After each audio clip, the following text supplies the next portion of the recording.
बहनें ऐसी क्यों होती हैं? मैं अपनी बहन को ज्यादा पसंद नहीं करता था।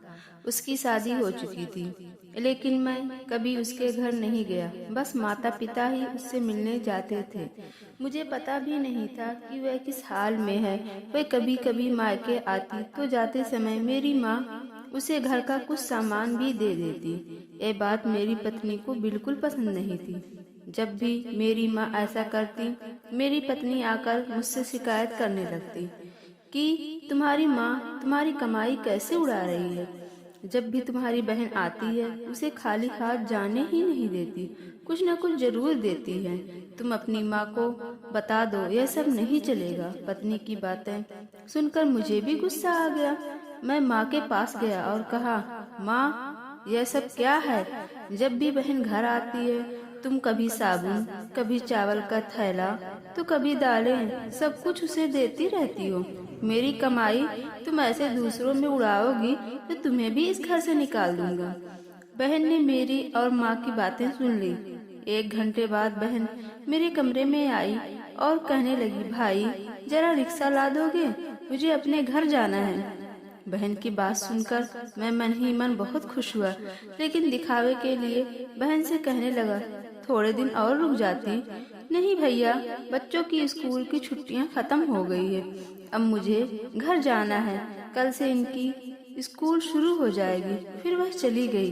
पिताजी के मरने के बाद जब घर का बंटवारा हुआ तो हम दोनों भाइयों ने आपस में ही बंटवारा कर लिया, लेकिन उसमें से भी बहन को कुछ नहीं दिया। वह फिर भी खामोश रही, हमसे कोई शिकायत नहीं की। लेकिन हमारी माँ बहुत रोई और कहने लगी, बहन को भी कुछ दे दो। लेकिन हमने माँ की एक न सुनी और माँ को डरा धमका कर चुप करा दिया।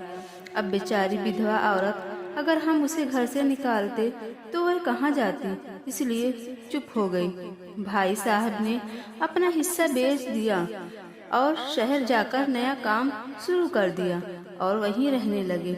हमने अपनी बहन के साथ जैसा व्यवहार किया था उसकी सजा तो हमें मिलनी ही थी। भाई साहब का कारोबार बर्बाद हो गया और वह मजदूरी करके अपना पेट पालने लगे। मेरे बड़े बेटे को भी टीबी हो गया, उसके इलाज में लाखों रुपए खर्च हो गए। जो भी मेरे पास था सब कुछ खत्म हो गया और मुझे कर्ज लेना पड़ा। हाल इतना बुरा हो गया कि खाने के लिए भी पैसे नहीं थे। घर में कुछ राशन नहीं था। मैं कमरे में अकेला बैठा सोच में गुम था कि मेरी बहन घर आ गई। उसे देखते ही मेरी पत्नी ने कहा, आ गई मनहूस। बहन को देखकर मैं भी गुस्सा हो गया, लेकिन अपने गुस्से को दबा लिया। वह मेरे बच्चों के पास गई, उसे देखा और फिर मेरे पास आकर बैठ गई। मेरे भाई, क्या तुम परेशान हो? यह कहते हुए उसने मेरे सर पर हाथ फेरा। बड़ी बहन हूँ तुम्हारी, तुम मेरी गोद में खेले हो। अब देखो, अपनी बहन से भी बड़े हो गए हो कि बहन को कुछ बताते भी नहीं, अपना दुख भी नहीं बांटते।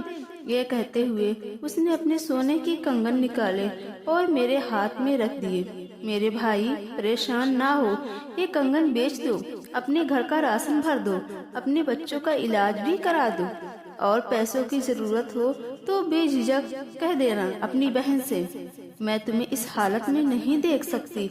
और हाँ, जाकर नाई से अपनी दाढ़ी भी बना लेना, देख कितनी बड़ी हो गई है।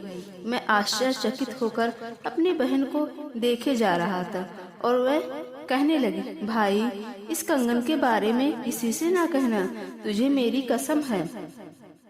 मेरे माथे को चूमा और कहने लगी, चल अब चलती हूँ, तेरे जीजा जी और बच्चे आते ही होंगे, फिर आऊंगी।